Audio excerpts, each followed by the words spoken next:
Today we're going to talk about white balance and how to use it like a pro. I think many of you still remember this picture circulating on the social media. What's the color of the dress?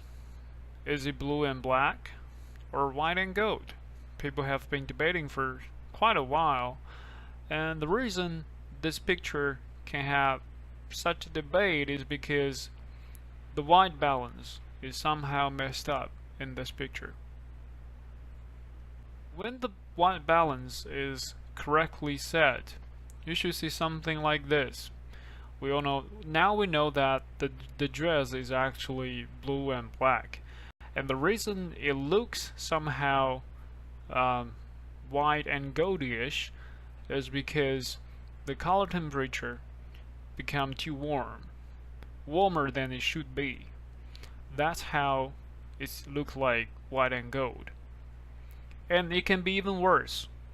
It can be like this. So the picture on the right, I have adjusted the white balance to make the color temperature even warmer. So in this case, it looks like much more white and gold to me. White balance is the process of removing unrealistic color casts so that objects which appear white in person are rendered white in your photo. Proper camera white balance has to take into account the color temperature of a light source, which refers to the relative warmth or coolness of a white light. Our eyes are so powerful, no matter when you see the color, it's always the same. But cameras are different. You see purple is purple in the morning and purple is purple in the afternoon, but cameras are not. They have to take into account the color temperature. So when it's shady or cloudy, the color temperature is higher than when it's sunny. And when you're indoors, you're using the tungsten light, the color temperature is even warmer. So on the right you can see the color temperature ranges from 1,000 to 10,000 and even more.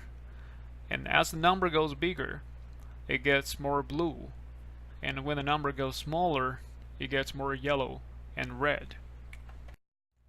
To show you what white balance does to your picture, I've taken a series of pictures using different white balance settings.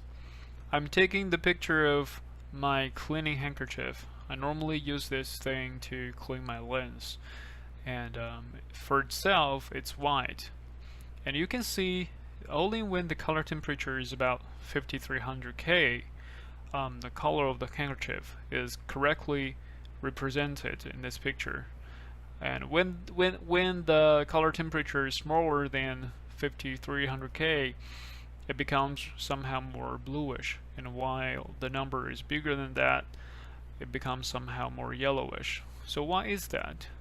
So when you set the color temperature to be 5300 K, your camera set a standard whiteness.